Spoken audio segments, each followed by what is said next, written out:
Hello everyone, Dan here, back with a new video.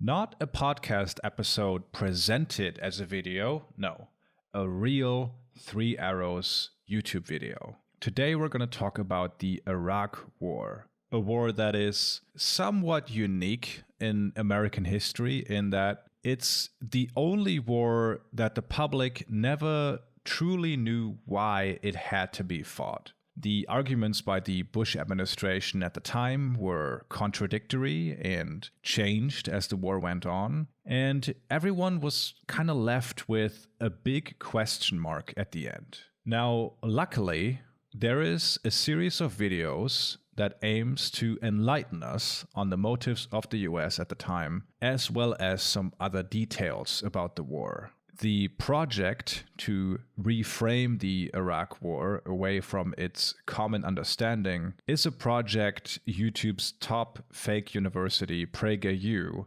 has been undergoing for years now. So as the invasion of Iraq is getting around to its 20-year anniversary, I thought we'd take a look at that project and talk about it. What made this line of videos particularly interesting is the lineup of guests PragerU secured for this, because they really brought out the A-team here.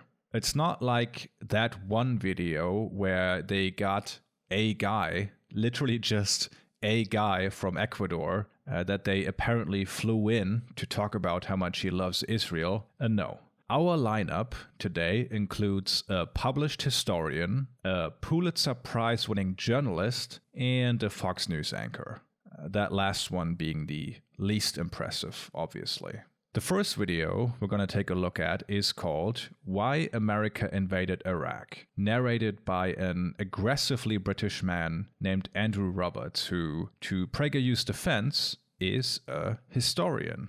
We're going to skim through his body of work real quick before we delve into the video, just so we know who we are listening to. The book of his that I took a look at in preparation for this video is A History of the English-Speaking Peoples Since 1900, which is full of gems. Here is a small excerpt where Andrew Roberts talks about the British concentration camps during the Boer Wars, in which over 25,000 people died due to poor conditions. Quote, "The war crime, for which the British have been most commonly held responsible during the Boer War, was the supposed ill treatment of Afrikaans women and children in camps there. In fact, these concentration camps, the term had no pejorative implication until the Nazi era, were set up for the Boers' protection of the world and were run as efficiently and humanely as possible, given the Boer commandos' own constant disruption of rail-borne supplies into them."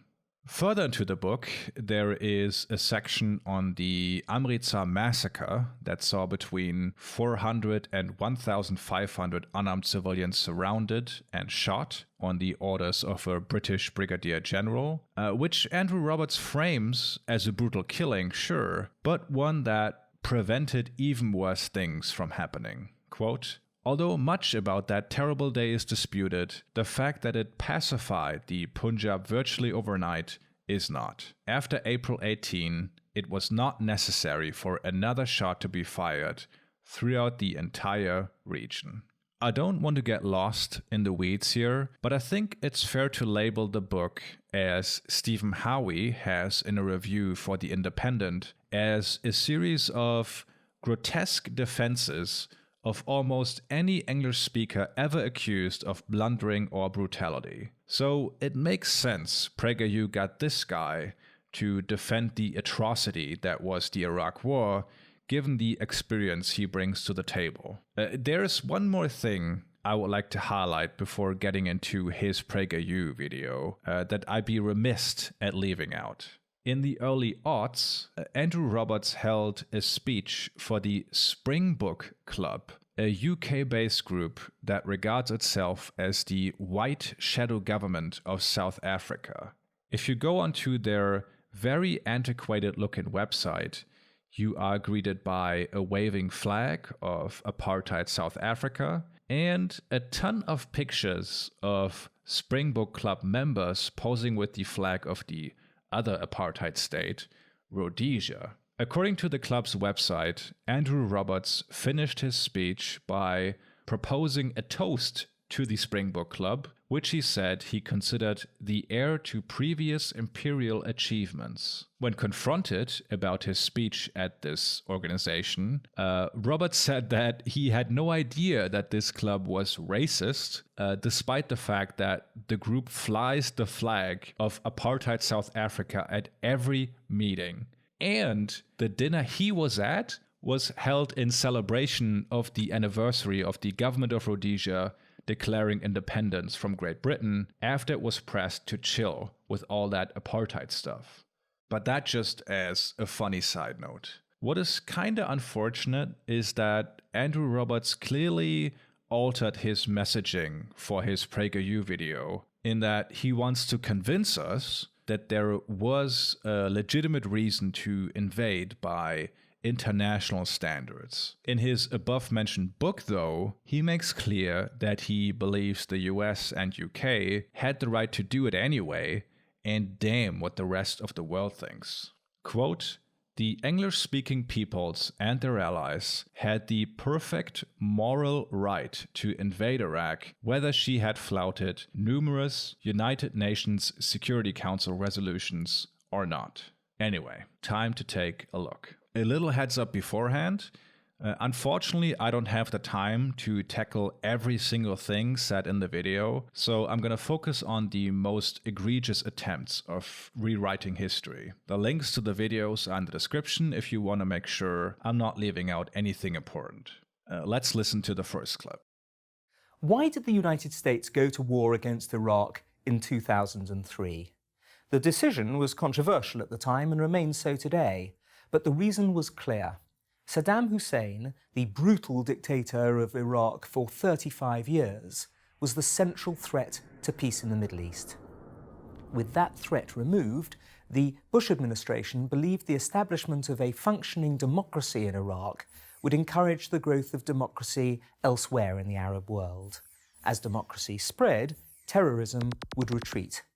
But it is on the blood-stained life and career of Saddam Hussein that we need to concentrate in order better to understand why the United States felt forced to act in 2003. Now, a couple of things before we listen to Andrew Roberts list Saddam Hussein's offenses. This video really is a masterclass in forcing through a narrative without actually needing to justify it in any way. And it's also why this video was very difficult to tackle, because Andrew Roberts just says a bunch of things without presenting anything to support those assertions. I don't expect a full list of sources from a PragerU video, but come on, man, give me anything. Be that as it may, the Bush administration claiming it invaded Iraq to spread democracy holds about as much legitimacy as Germany's claim that it invaded the Soviet Union to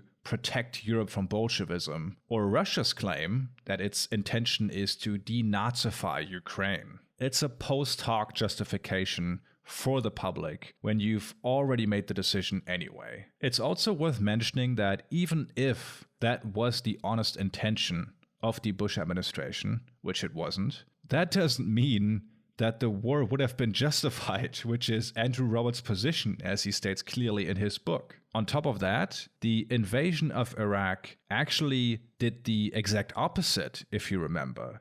It radicalized a lot of especially Sunni Muslims in the region and led to the creation of ISIS. Andrew Roberts also doesn't tell us where the logical through line is from toppling Saddam to the Saudi royal family suddenly being convinced they should let go of the reins of power in favor of a democratic system. That was a fantasy even at the time, and ultimately just a tool for the Bush administration to get liberals on board with an illegal invasion. You'll notice throughout the video that Andrew Roberts doesn't provide any explanations on what the US objectives actually are in the region. If it's about democracy, why not invade Iran, Saudi Arabia, and all the other non-democracies? Roberts just kind of lets that hang while implying that the only rationale the English-speaking peoples go by are wanting good things like democracy and being against bad things like dictatorship. Let's listen to Andrew Roberts continue about where it all starts and why the United States, quote, felt forced to act. We begin with the Iran-Iraq War, which Saddam started in 1980 and which lasted until 1988. 1 million people died in the course of the decade-long struggle. And during that war, weapons of mass destruction, or WMD, especially poison gas, were used on a regular basis by both sides. So first off, I'm not exactly sure why this narrative would start with the Iran-Iraq War and not, let's say, the overthrow of Abd al-Karim Qasim and the rise of the Ba'ath Party. But here Andrew Roberts commits what I would call an unforced error in starting off this list with the Iran-Iraq War of 1980 and not the invasion of Kuwait 10 years later. His mistake is that this war in particular lays bare the shortcomings of Andrew Roberts' worldview in judging the actions of the United States in the Middle East. He builds his arguments on the notion that Saddam Hussein was an evil man, the United States didn't like him because he was evil, and the United States wanted to take out an evil man. What it skips over is that whether he was good or evil, and he was evil, just for the record, was not a priority at all for the US. And the Iran-Iraq War shows this pretty nicely. As Andrew Roberts says, Iraq made extensive usage of chemical weapons, particularly from 1983 onwards. The United States publicly condemned this, but didn't do anything to deter its usage. Quite the opposite, in fact. Here is how historian Efraim Karsh describes US support for Iraq after it had started making use of chemical weapons. In December 1984, merely a month after the re-establishment of diplomatic relations, the newly opened US embassy in Baghdad began supplying the Iraqi armed forces with much-needed military intelligence. At the same time, Washington nearly doubled its credits for food products and agricultural equipment from $345 million in 1984 to $675 million in 1985. In late 1987, Iraq was promised $1 billion in credit for the fiscal year 1988, the largest such credit given to any single country in the world. Under the Reagan and Bush Sr. administration, the United States supported Saddam Hussein in the Iran-Iraq War extensively. Apart from financial support, the US permitted the sale of American-made arms to Baghdad and, as was later uncovered in Foreign Policy magazine, gave Iraq intelligence on Iranian troop movements, fully aware that they would use chemical weapons. Although it wasn't just the US that supported Iraq in this conflict, but basically the entire West plus the Soviet Union. The arguably most heinous chapter in this US-Iraq alliance began when Saddam Hussein ordered the chemical attack on a Kurdish village, killing up to 5,000 people and injuring many more in 1988. I'm going to cite a small paragraph from a piece in the New York Times regarding the US response to this. Analysis of thousands of captured Iraqi secret police documents and declassified US government documents, as well as interviews with scores of Kurdish survivors, senior Iraqi defectors, and retired US intelligence officers, show 1. That Iraq carried out the attack on Halabja, and 2. That the United States, fully aware it was Iraq, accused Iran, Iraq's enemy in a fierce war, of being partially responsible for the attack. The State Department instructed its diplomats to say that Iran was partially to blame. And naturally, the Reagan and Bush Sr. administration killed any attempt to sanction Iraq over its use of chemical weapons. Now, why am I bringing all of this up? It's not to make a point about hypocrisy or the like. I get that it might come off as me saying, Saddam might have been evil, but the US was also evil. That's not what I'm saying at all. But digging deeper into the relationship the US had with Saddam Hussein, it shows that the rational governments have, especially ones as powerful as the United States, are much more multifaceted than Andrew Roberts pretends they are. Because how does all of this make sense? The United States supporting a brutal dictator that uses chemical weapons on civilians. Why did the United States side with the aggressor in the first Gulf War and not the second? In Andrew Roberts' world, it doesn't make sense, because that would mean an English-speaking country is doing something heinous. To quickly give you a frame to make sense of this behavior by the United States, I'm going to read to you 3 central goals the US had for the region, as defined by the Military High Command in 1978 and cited in Michael Palmer's Guardians of the Gulf. 1. Ensure continuous access to oil resources. 2. Prevent a hostile power or a combination of powers from establishing hegemony. And 3. To ensure the survival of Israel as an independent state in a stable relationship with its Arab neighbors. Now, the carrying pillar of these goals had been Iran under the Pahlavi dynasty until the Islamic Revolution of 1979. When Saddam Hussein then attacked Iran, believing it to be weaker than it actually was, there was a real risk of him losing that war. And keeping the just mentioned goals in mind, that was something the United States wanted to prevent at all costs. That Saddam Hussein was a brutal dictator that used chemical weapons on civilians, including tying them up and spraying them with anthrax to see what happens, did not trump this strategic interest. So much so that in 1987, the United States de facto entered the conflict on the side of Iraq by allowing Iraqi ships to sail under the American flag and be escorted by the US Navy. This section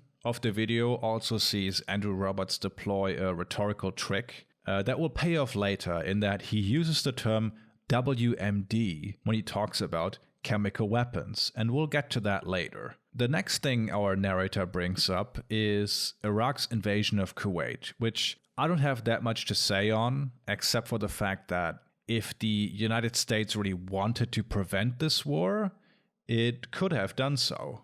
But it was too busy trying to cozy up to Saddam Hussein. Here's an excerpt from a 1990 New York Times article titled "Confrontation in the Gulf, US gave Iraq little reason not to mount Kuwait assault." In a meeting with Mr. Hussein in Baghdad on July 25, 8 days before the invasion, Ms. Glaspie, that's April Glaspie, US ambassador to Iraq, urged the Iraqi leader to settle his differences with Kuwait peacefully, but added, "We have no opinion on the Arab-Arab conflicts, like your border disagreement with Kuwait," according to an Iraqi document described as a transcript of their conversation. But that just as a side note. Let's get into the weapons of mass destruction, shall we? But rather than trying Saddam as a war criminal, America and the West allowed him to stay in power. This appeasement eventually led Saddam, once again, to draw entirely the wrong conclusion and to his making yet another colossal mistake. He arrogantly believed that his Iraqi army might actually defeat the United States in a second encounter. His trump card, he believed, or at least attempted to make the world believe, was his possession of WMD, large quantities of poison gas and, if only in his imagination, a rapidly progressing nuclear weapons development program. There was no reason to doubt that he had WMD, as he'd used poison gas in his war against Iran. No one, not the Germans, not the Russians, not the British, had any doubts about this. Here the narrative of Andrew Roberts gets a little bit shaky, because if this was true, if Saddam Hussein had this irrational belief that he could beat the United States with the usage of weapons of mass destruction, why didn't he use them when fighting the US in the Second Gulf War, or even after? Why not attack Kuwait again, or Israel, or US ships in the Persian Gulf? Because this simply isn't true. Of course, it's tough to argue about what is in someone's head, but from Saddam Hussein's debriefing after his capture, we know that he left the existence of WMD in the early 90s ambivalent to deter Iran and the US from invading. Right up until the early 2000s, when Saddam denied Iraq had WMD and invited UN weapons inspectors back to search every inch of the country. For Andrew to force this narrative through of Saddam's dangerous weapons of mass destruction, he has to treat the time from the invasion of Kuwait to the invasion of Iraq as one single block, culminating in the straight-up lie that no other country doubted the existence of weapons of mass destruction in Iraq. And I get that sometimes you want to adhere to the rule of three, but why would you cite Russia and above all Germany as the country supportive of the US's claims on Saddam's weapons of mass destruction? Germany being probably the country next to France that was famously skeptical and against the invasion of Iraq. So much so that Germany's foreign minister at the time created a minor diplomatic crisis between us and the US when he publicly said, "My generation learned that you must make the case. And excuse me, I am not convinced. That is my problem, and I cannot go to the public and say, these are the reasons, because I don't believe in them." Because what Andrew Roberts mixes up here to dupe his audience is the idea of Iraq having chemical weapons, like canisters of mustard gas left over from the Iran-Iraq War, and Iraq having weapons of mass destruction in the early 2000s that would warrant international action. These are two very different things. I also don't know where Andrew Roberts gets the confidence from to just say this stuff on the record in a world where you can simply Google any claim like that. In regards to Russia not having, quote, any doubt about Iraqi WMD, here is a story in The Guardian from late 2002 titled, "Putin Demands Proof Over Iraqi Weapons." Quoted directly from Putin here, "Russia does not have in its possession any trustworthy data that supports the existence of nuclear weapons or any weapons of mass destruction in Iraq, and we have not received any such information from our partners as yet. This fact has also been supported by the information sent by the CIA to the US Congress." As for Britain, I think it's safe to say that the Blair government would have gone along with anything the United States claimed at the time. From the Chilcot Report, which was a public inquiry into the UK's role in the Iraq War, we know that while British intelligence called the intelligence on Iraq's WMD program, quote, sporadic and patchy, Tony Blair was already telling Parliament that, quote, he is developing weapons of mass destruction and we cannot leave him doing so unchecked. He is a threat to his own people and to the region, and if allowed to develop these weapons, a threat to us also. So much for that. Let's move on to talking about UN weapons inspectors. Looking back at the 12 years between the Gulf War and the Iraq War, Saddam might have been able to re-establish international credibility by complying with the 16 reasonable UN resolutions passed between November 1990 and December 1999. These resolutions simply required Saddam to, among other things, destroy all of his ballistic missiles with a range greater than 150 kilometers, stop support for terrorism internationally and prevent terrorist organizations from operating within Iraq, and bear financial liability for damage from the Gulf War. Now, with this clip in particular, you might wonder, why would Andrew Roberts only cite UN resolutions from 1990 to 1999 if the invasion happened in 2003? Because he leaves out the by far most important one. During the 90s, UN weapons inspectors were frequently in and out of Iraq. Sometimes they found stuff like old canisters that had contained poison gas, then they were kicked out again and invited back in.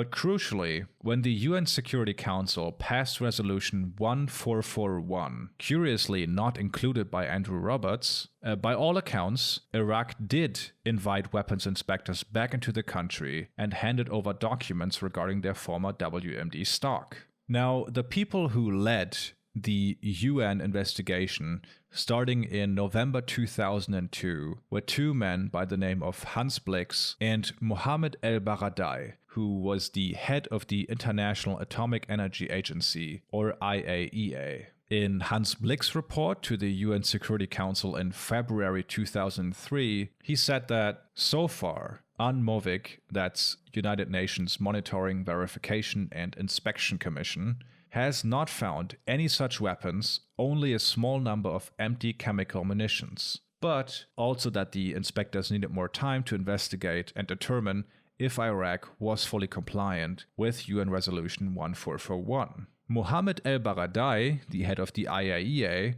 went a bit further and stated that the aluminum tubes the US had alleged were intended for centrifuges to enrich uranium were impossible to use for that purpose, that the supposed contract between Iraq and Niger over the acquisition of yellow cake uranium had been a forgery, and that there was no evidence to support the claim of Iraq currently having a nuclear weapons program. But the existence of WMD didn't matter at that point. The Bush administration had made up its mind, which is why the invasion happened anyway. Next clip. This is a short one.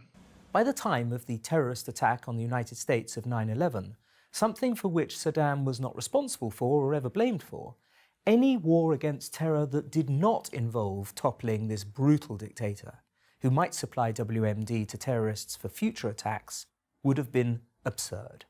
This is probably the most illustrating clip from this video. It's honestly amazing. I'm going to play that clip again and see if you can catch any contradictions in what Andrew Roberts is saying. By the time of the terrorist attack on the United States of 9/11, something for which Saddam was not responsible for or ever blamed for, any war against terror that did not involve toppling this brutal dictator, who might supply WMD to terrorists for future attacks, would have been absurd. There is the obvious one, that Iraq could not have supplied terrorists with WMD because they didn't have any. But get this. First he claims that Saddam was never blamed for 9/11, which is an obvious lie, and then makes the same hazy type of connection between Saddam, 9/11, and terrorists that the Bush administration made. It's downright amazing how he doesn't even pause between those two sentences.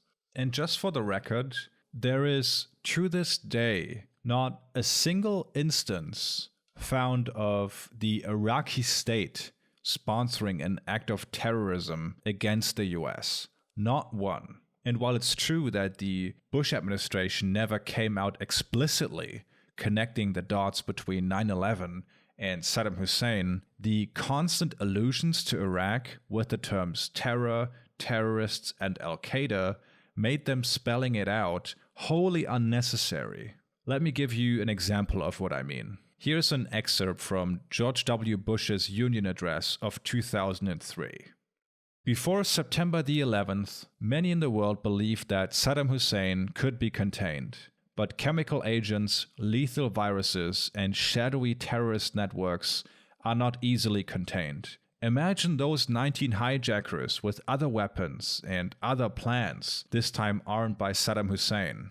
It would take one vial, one canister, one crate slipped into this country to bring a day of horror like none we have ever known. We will do everything in our power to make sure that day never comes. See the connection that is made there?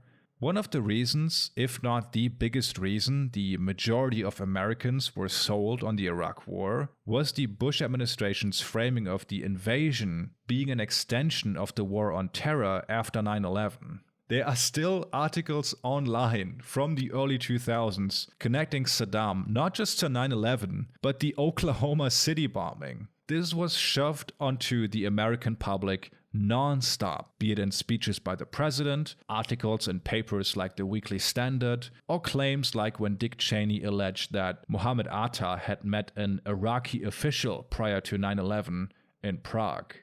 Also something that Czech intelligence and police said was BS, Bush administration didn't care. To quote the New York Times reporter assigned to the intelligence community at the time, James Risen, I met with a bunch of top government and intelligence officials in Prague, and they were all laughing that the US had taken this seriously. There were so many references or allusions to Saddam being in cahoots with Al-Qaeda made by the US government that there is a whole Wikipedia article titled Saddam Al-Qaeda Conspiracy Theory. So yes, Saddam was blamed for 9/11 as a tool to get the public on board with an unnecessary illegal war. Now, we don't have to fully watch the last section of this PragerU video. I can summarize it for you here. Andrew Roberts claims that if Saddam had just complied with numerous UN resolutions, the United States would not have invaded. Something obviously not true, considering that Iraq did comply with the last chance it was given in resolutions 1441 and the weapons inspectors publicly speaking out against an invasion. This was actually quite the annoyance for the Bush administration and the neoconservative hawks around the president, because the only reason they had pushed for a UN investigation was that they expected Saddam not to comply, thereby creating a pretext for invasion. And there is a little sideshow to all of this that shows this pretty clearly.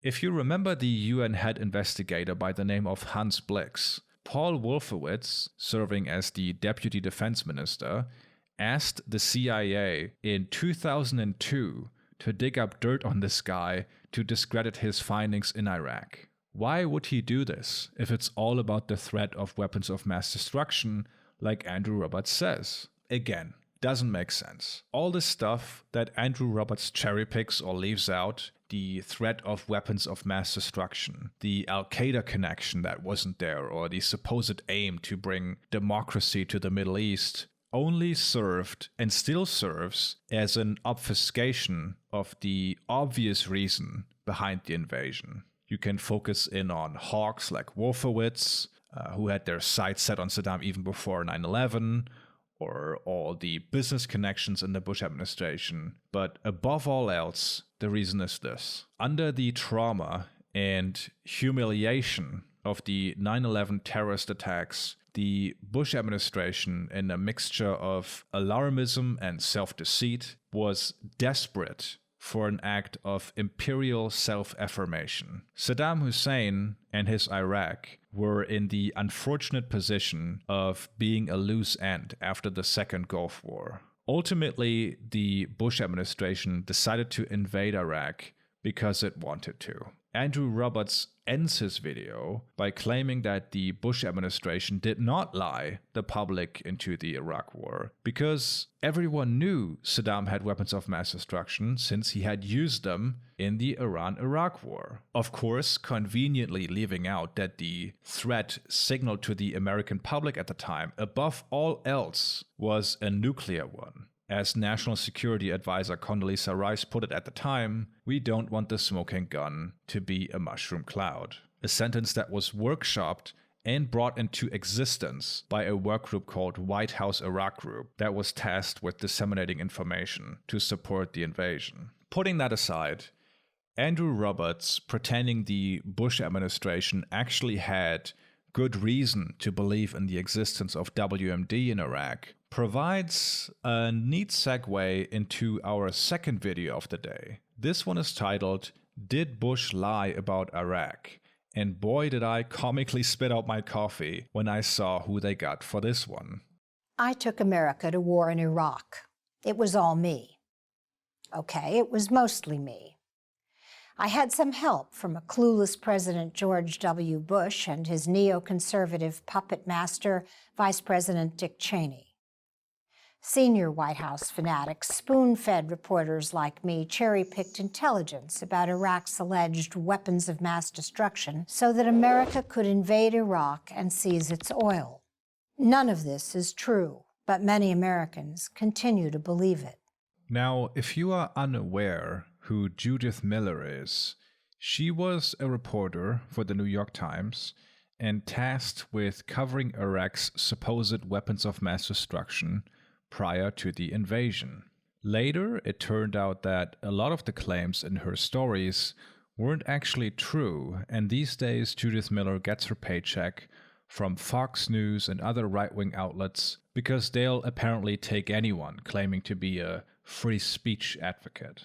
When Judith Miller says, "I took the United States to war with Iraq, it was all me," that is obviously not true, but it's sort of like when you're arguing with a child and at some point the kid says, "I guess everyone just hates me here," or something like that. It just serves as a cry for sympathy, basically.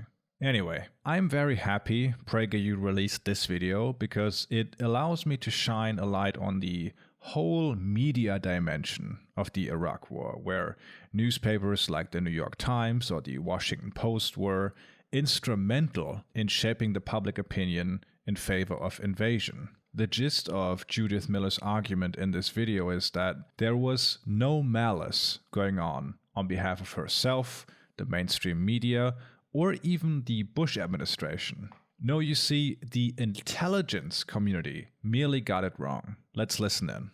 People died. It was a war. But President Bush didn't lie us into it. The false narrative that he did is itself a lie and deserves to be at last retired. There was no shortage of mistakes about Iraq, and some of the media's pre-war WMD stories were wrong, including some of mine. But so is the enduring, pernicious accusation that the Bush administration fabricated WMD intelligence to take the country to war. Before the 2003 invasion, President Bush and other senior officials cited the intelligence community's incorrect conclusions about Saddam's WMD capabilities and on occasion went beyond them. But relying on the mistakes of others, completely understandable mistakes given Saddam's horrendous record, and making errors of judgment are not the same as lying. To answer the question of whether bad intelligence was what made the Bush administration invade Iraq, we have to disaggregate some stuff, because the answer is yes and no. It is true that the Bush administration flaunted bad intelligence to make their case of the invasion, but how that bad intelligence came into being is a different story. Prior to the invasion, we now know that the CIA was very much split on the stuff the Bush administration was claiming. A good example is the earlier mentioned meeting in Prague between Mohammed Atta and an Iraqi official, a meeting that didn't happen. Now, in this case, CIA analysts were tasked with assessing the meeting and to write a report on it. They collected a bunch of intelligence from foreign sources and the FBI that cast strong doubt on the supposed encounter in Prague. This paper was then handed to officials in the Bush administration, and let's read about what happened after that. This is taken from Robert Draper's fantastic book, To Start a War. Were they, CIA, wrong now about Atta? Cheney obviously thought so. On December 9, 2001, he told Tim Russert on Meet the Press that Atta's meeting in Prague was pretty well established, a month after the CIA paper had strongly suggested otherwise. The larger question was whether, the Atta meeting aside, there existed a meaningful connection between Saddam's regime and Al-Qaeda. Tenets, that's George Tenet, director of the CIA, Bierling insisted that there was not. They suspected that Cheney, Wolfowitz, and other hawks in the Bush administration were simply using 9/11 as an opportunity to settle unfinished business with Saddam. The analysts were being used, one of them would say, like a drunk uses a lamppost, more for support than for illumination. That is not to say that this was always the case, but frequently when, for example, an Iraqi defector would make claims about weapons of mass destruction, analysts within the agency would cast doubt upon this, to the great frustration of the Bush administration and the CIA leadership. So what do you do when you really want to convince everyone that Iraq has weapons of mass destruction, but some CIA analysts get in the way?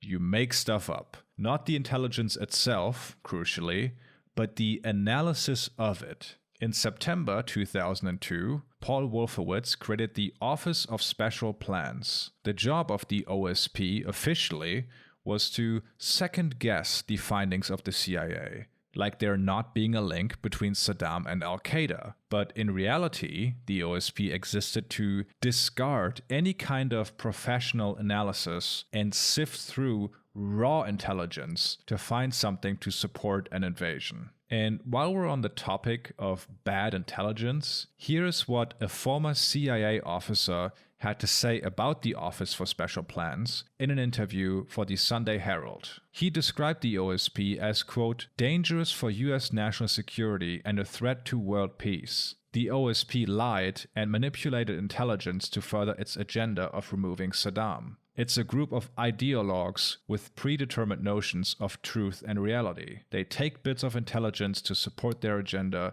and ignore anything contrary. They should be eliminated.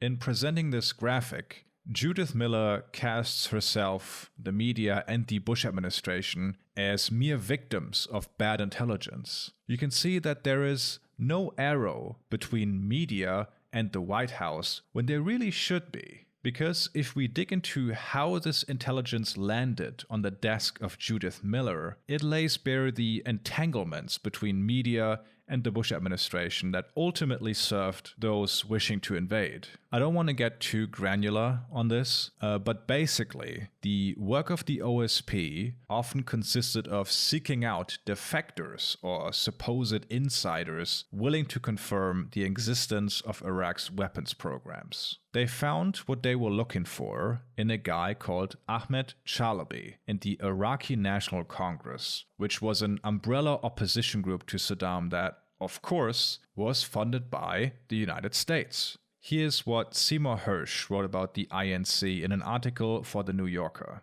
There was another level to Chalabi's relationship with the United States. In the mid-1990s, the CIA was secretly funneling millions of dollars annually to the INC. Those payments ended around 1996, a former CIA Middle East station chief told me, essentially because the agency had doubts about Chalabi's integrity. You had to treat them with suspicion, another former Middle East station chief said of Chalabi's people. The INC has a track record of manipulating information because it has an agenda. It's a political unit, not an intelligence agency. Now the CIA, the guys Judith Miller blames for the bad intelligence, knew that the INC was not reliable. But that did not matter to the Bush administration, since they were willing to take anyone who supported their claims. And here is where we get back to Judith Miller's role in all of this. In an internal email, she would later say of Ahmed Chalabi, quote, he has provided most of the front-page exclusives on WMD to our paper. This relationship between the mainstream media, Judith Miller specifically, and cherry-picked intelligence culminated in maybe her most famous story for the New York Times. On September 8th, 2002, the New York Times published a piece written by Judith Miller and Howard Gordon titled, U.S. Says Hussein Intensifies Quest for A-Bomb Parts. Front page of the newspaper, right next to an image reminding the readership of 9/11. This story cited, quote, senior administration officials and talked about the aluminum tubes that Iraq was supposedly going to use to enrich uranium. Now, going back to this little image that accompanies Miller's monologue, it is true that the initial tip about the aluminum tubes came from one person in the intelligence community. Now, Miller and her co-author could have digged into what analysts were saying about the usage of the aluminum tubes, at which point she would have found out that there was at least disagreement about how they could be used. Instead, Miller contacted someone on the National Security Council, which is to say, the US government, to confirm the tip. That person went to his boss, which was Condoleezza Rice, who confirmed the story, and the New York Times ran with it. What happened next was quite remarkable, because the very next day, Dick Cheney, Colin Powell, Donald Rumsfeld, and Condoleezza Rice would all go onto Sunday morning talk shows, talking about Iraq wanting to acquire nuclear weapons, citing the New York Times story. So how, as a reporter, do you not realize at that point that you've been totally fucked over? But to be fair to Judith Miller, in the wake of this becoming public, she was somewhat used as a sacrificial lamb at the New York Times, because what had led to this situation was much more structural. There were reporters at the newspaper that wrote about how what the White House said did not add up, or that there was strong disagreement over Iraq's supposed WMD in the intelligence community. But those stories did not make the front page, if they were even published at all. Here is how Robert Draper describes it. The aluminum tube story had been rushed. Its authors were completely unaware at the time of the heated debate within the intelligence community about whether the tubes were intended for centrifuges or rocket launchers. But the Times' determination to find ammunition to support Bush and Cheney's WMD assertions caused the editors to overlook the strong possibility that the administration was using threadbare evidence to build a case for war in major media outlets. As a result, the Sunday show echo chamber of that morning's front-page Times story fulfilled the prophecy of the previous morning's lead article. To a large extent, what had transpired at the CIA after 9/11 was also taking place at the Times and other news organizations. Assuming the worst, leaning into the powers of imagination and away from evidence-based reason, counted perversely as the most welcome news of the day. Doubt was not banned, it was simply backpaged. Again, I have no intention of defending Judith Miller or the CIA for that matter. And it would be easy for Miller to just come out and say, listen, I didn't do my due diligence as a reporter and ended up doing the dirty work for the Bush administration that desperately wanted to invade Iraq, regardless of the existence of WMD. But Judith Miller can't do that, because it's conservatives that sign some of her paychecks now. So she has to do this dance about how the intelligence community tricked everyone, when in reality, making the case against WMD, or writing about how experts in the field strongly disagreed with the Bush administration's assessments on the aluminum tubes, for instance, would simply not have been in the interest of her career. Now, Miller is not done with us in this video and brings up a couple of evidence points to support her claims so far. Let's have a look.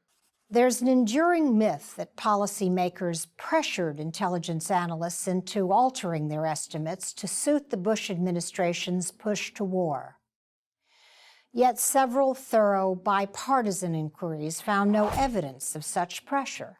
What they reveal instead is that bad intelligence led to bad policy decisions.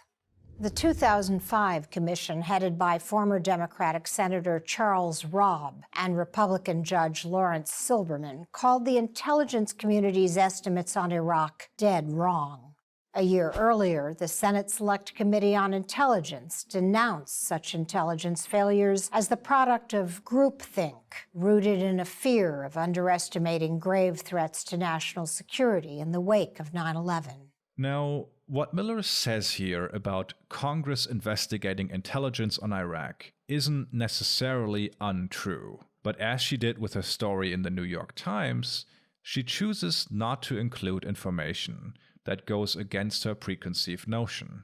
The 2004 Select Committee on Intelligence and the 2005 Senate report on Iraqi WMD intelligence both came down hard on the intelligence community, as they should. They are not innocent in all of this, after all. But you might be able to guess the main problem with these two bodies. The key giveaway here are the years 2004 and 2005, when George Bush still was president. The commission that Miller cites first was set up and staffed via executive order by George Bush himself.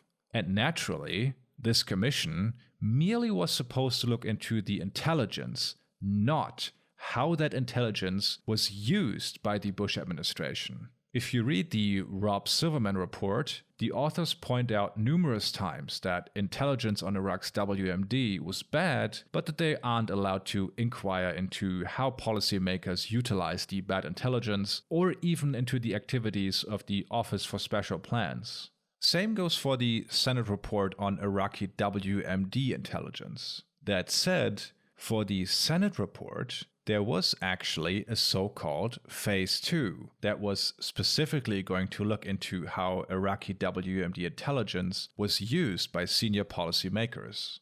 After 5 years of investigation, Phase 2 of the Senate report released in 2008 and stated, among other things, that, quote, "The president and his advisors undertook a relentless public campaign in the aftermath of the attacks to use the war against al-Qaeda as a justification for overthrowing Saddam Hussein." Further, it says about George Bush and Dick Cheney linking Saddam to al-Qaeda in speeches that, representing to the American people that the two had an operational partnership and posed a single, indistinguishable threat, was fundamentally misleading and led the nation to war on false premises.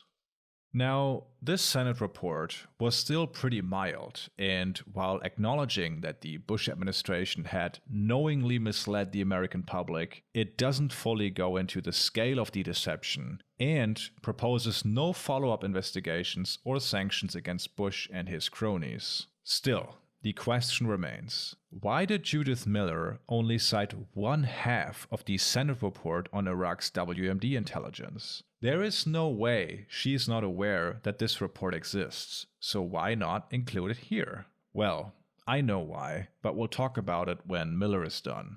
Even if the intelligence community overestimated Saddam Hussein's WMD capability, it didn't create it out of thin air. Saddam had used chemical weapons on his own people, killing thousands. He had invaded his neighbors repeatedly.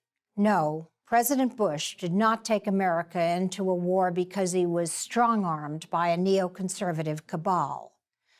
As President Bush himself famously asserted, he was the decider. And no, he didn't go to war for oil. If we wanted Saddam's oil, we could have bought it. Judith Miller is correct when she says George W. Bush was not strong-armed into invading Iraq by a neoconservative cabal. He wanted to invade, from what we know now, since the summer of 2002, and only surrounded himself with people who agreed with him on the need for military action. And I'm quite hostile to the idea that George Bush was this puppet on a string also, because it absolves him, the person that ultimately decided to invade, of his responsibility for the utter destruction of a country. As much as it pains me to say this, I also have to agree with Judith Miller on the reason for the invasion not being Iraq's oil reserves. That was just the cherry on top, if you will. Ultimately, Iraq's oil and the hollowing out of the Iraqi state were things that were nice to have for the Bush administration. The people in the White House and the people they rubbed elbows with could rest assured that even if the invasion went badly or there was continued instability, they would still end up richer. Here's how Stephen Kinzer describes this dynamic in his book Overthrow. Giant American corporations stood to make huge profits from this war and its aftermath. Among the greatest beneficiaries was Halliburton, the oil and infrastructure company that Cheney formerly headed, which was awarded billions of dollars in no-bid contracts for projects ranging from rebuilding Iraq's oil refineries to constructing jails for war prisoners. The two other behemoths tied closely to the Republican Party, Bechtel and the Carlyle Group, also profited handsomely. So did American companies that make missiles, combat jets, and other weapons of war, especially the three biggest, Boeing, Lockheed Martin, and McDonnell Douglas, which among them were awarded $41 billion in Pentagon contracts in 2002 alone. These companies were major contributors to Bush's presidential campaigns, and he named their senior officers to key positions in the Pentagon and elsewhere. In these men's minds, corporate interest and national interest meshed perfectly. After all the omissions and half-truths, Judith Miller decides to end her video on a straight-up lie, once again bringing up foreign intelligence. President Bush's decision to go to war was based on the information that he and his team relied on, information that was collected by the world's top agents and analyzed by the world's top analysts, including the intelligence agencies of France, Germany, and Russia, countries whose leaders did not support going to war. But they all agreed on one thing: Saddam had and was continuing to develop WMD. Okay, so let's talk about French and German intelligence specifically, because this really shows, above all, how the Bush administration and CIA officials really did not care if intelligence was reliable, but whether it supported what the Bush administration was claiming. The first showcase for this surrounds a man with the code name Curveball. Curveball was an Iraqi emigre that had made his way to Germany in hope for asylum. In return, he offered information about mobile weapons labs in Iraq. German intelligence, the Bundesnachrichtendienst or BND, informed the CIA and DIA, that's Defense Intelligence Agency, of this development, and they reacted like this. They were ecstatic. Here was the answer to the question, why can't our satellite imagery locate any biological weapons facilities? The facilities were on wheels. Clinton's national security advisor Sandy Berger pronounced Curveball's revelations a gold standard in Iraq intelligence gathering. Following Berger's anointment, the DIA hosted an interagency meeting to brief other analysts on this remarkable discovery. The DIA guy who was running the meeting was so thrilled, recalled a CIA Iraq analyst who attended the meeting. We'd been years without any reporting on WMD in Iraq. Now we finally have something new to chew on. So the very excited Americans at the CIA and DIA finally able to get their hands on some solid intelligence about Iraq's WMD asked the German BND for access to this man named Curveball. And the Germans say no. By that point, they had actually vetted the guy and came to the conclusion that he was full of it. Nothing he said was not publicly known due to the UN investigations, and when the BND tried to corroborate Curveball's claims, they did not find anything or anyone supporting them, and on September 8th, 2001, they terminated him as a source. So the Germans tell the Americans that nothing that Curveball said could be verified and that his testimony is highly suspect. Here's what happened after. But WINPAX, that is the Weapons Intelligence Proliferation and Arms Control Center at the CIA, BW team, refused to let go of Curveball. His descriptions of places and procedures made perfect sense. They tracked with what the UN inspectors had conjectured in their final report, almost as if Curveball had read the open source UNSCOM documents on the internet, as anyone could do if they wanted to tell intelligence officials exactly what they wished to hear. In October 2001 alone, meaning after the Germans had cut him loose, but also after 9/11 and the outbreak of anthrax, when the Bush White House was overcome with anxiety about the second wave of terror attacks, the US intelligence community disseminated no fewer than 28 information intelligence reports based on Curveball's earlier claims. Not one of them warned that the only agency to conduct extensive interviews with him had already decided that he was not a reliable source. This guy, Curveball, that the Americans never even talked to before the war, remained the only source for the Bush administration's claims about mobile weapons labs that we saw Colin Powell repeat at the UN prior to the invasion. And this is really the final nail in the coffin for the claim that anyone in the Bush administration was duped by bad intelligence. When Colin Powell first received the collection of evidence that he was to craft his UN speech out of, he reportedly became so angry that he threw the manuscript into the air and shouted, "I'm not reading this, this is bullshit." And it was. And then he went in front of the world and tried to sell it anyway. Be that as it may, again, I have no idea why Judith Miller even brings up Germany, France, and Russia specifically. It's such a self-own when it would be much easier to just gesture at the international community being in broad agreement or something. With the case of French intelligence, her error becomes even more obvious. And this is in relation to the claim by the Bush administration that Saddam had bought yellow cake uranium from Niger. Now, prior to the invasion of Iraq, French intelligence repeatedly told the CIA that a purchase like this having occurred was next to impossible. And they knew this because Niger only had 2 uranium mines, both of which were operated by French companies, and one of them had already been closed off and filled with rubble. So for this transfer of uranium to have happened, someone would have had to smuggle out several truckloads of this stuff out of the mine without the French noticing, and then smuggled this truck convoy thousands of miles through several countries, all the way from Niger to Iraq without anyone noticing. Again, just like with Curveball, the Bush administration or the agencies working for them were told this was not true. It didn't matter.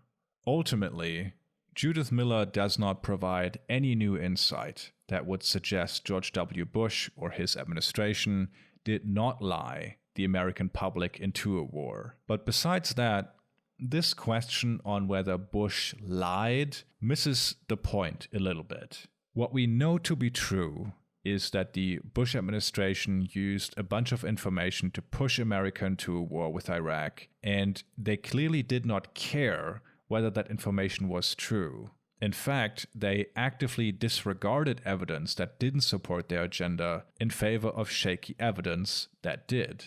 Whether they actually believed in the false information they touted to the public is a purely academic question. If there was any justice in the world, they would never leave the inside of a prison cell, regardless. The much more interesting question Judith Miller's video poses is, why does she leave so much out? Why does she not talk about the disagreements inside the intelligence community that other reporters wrote about at the time? Why does she not mention her source being propped up by the US government or the Senate report that goes against what she is saying?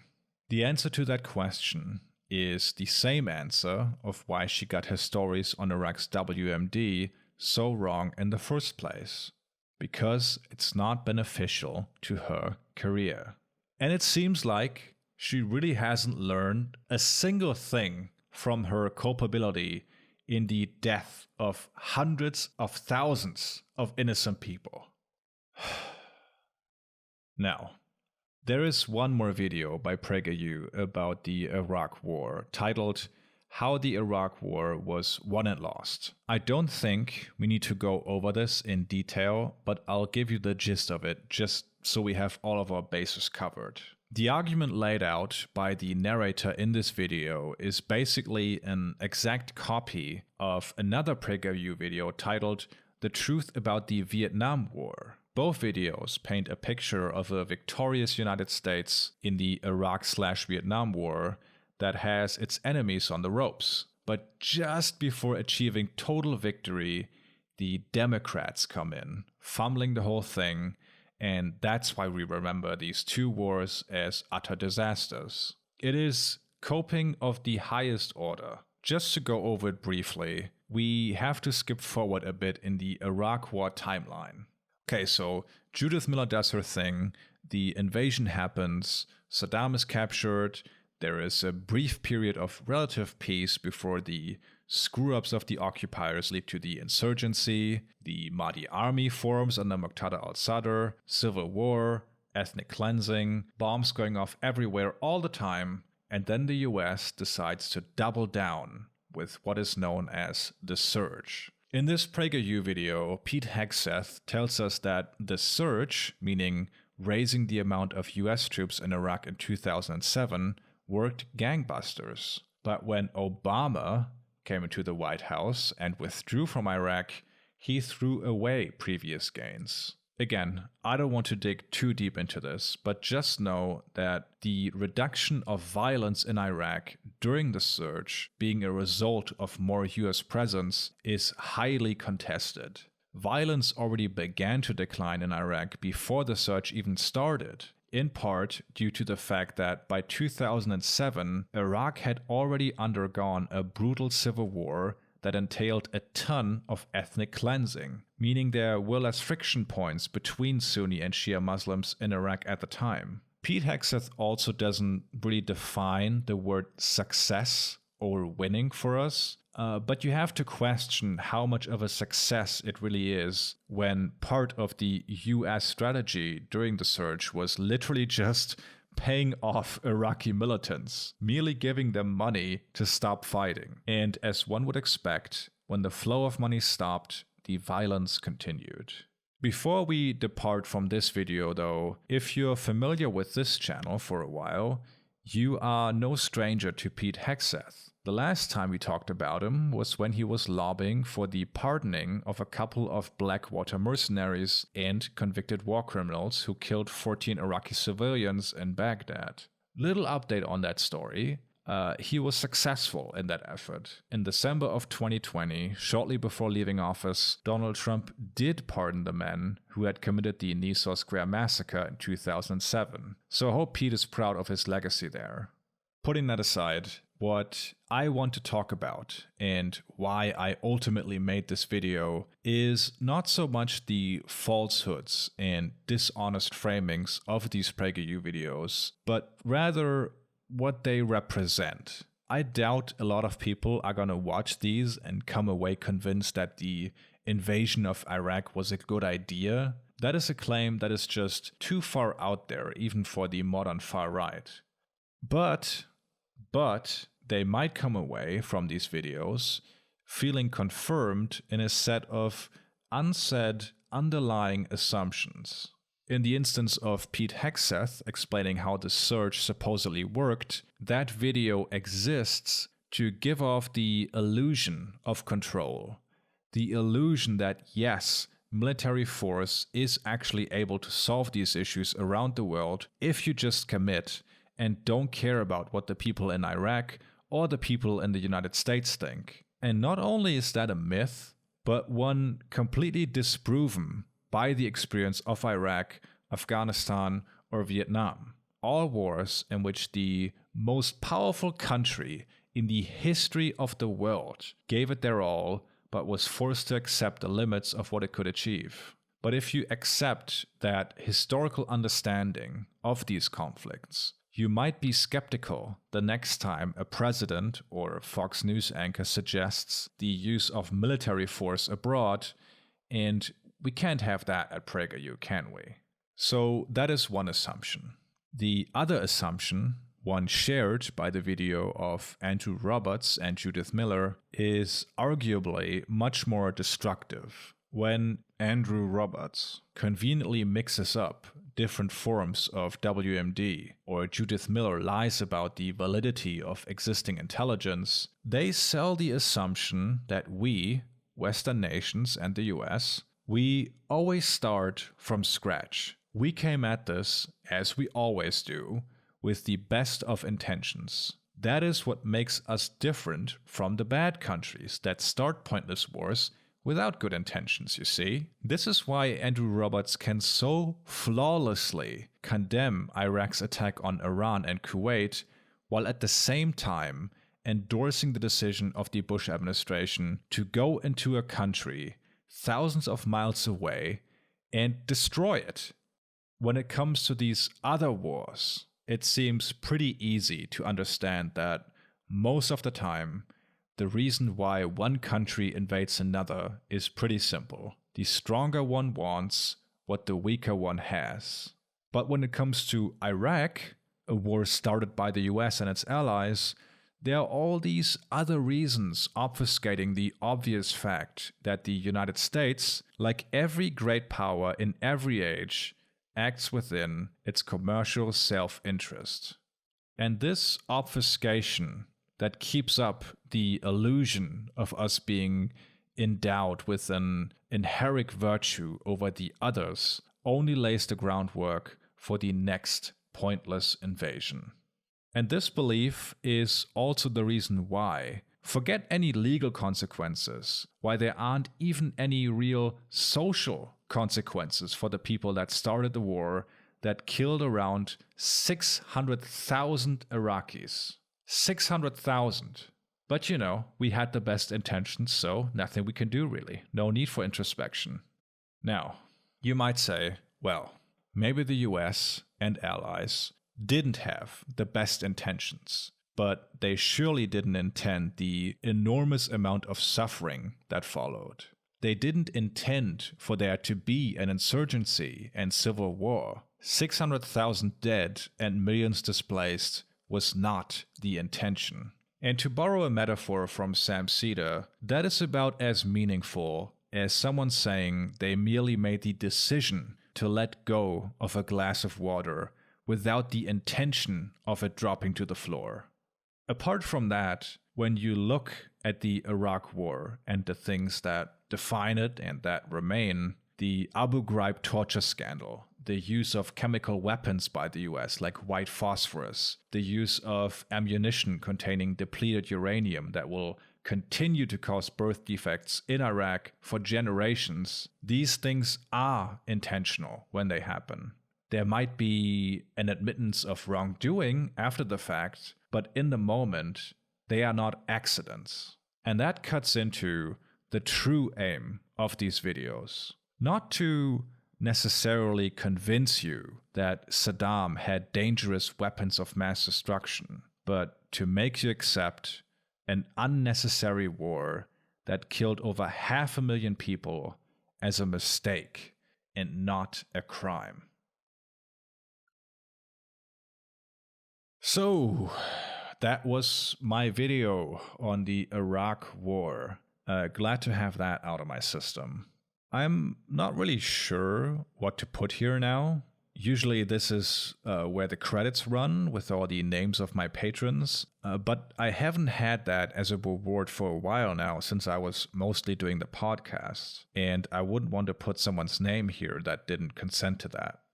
Anyway, not much left to say. I wholeheartedly recommend the book To Start a War, How the Bush Administration Took America into Iraq by Robert Draper. Also, for my German-speaking audience, Geschichte des Irakkriegs, der Sturz Saddams und Amerikas Albtraum im Mittleren Osten by Stefan Bierling.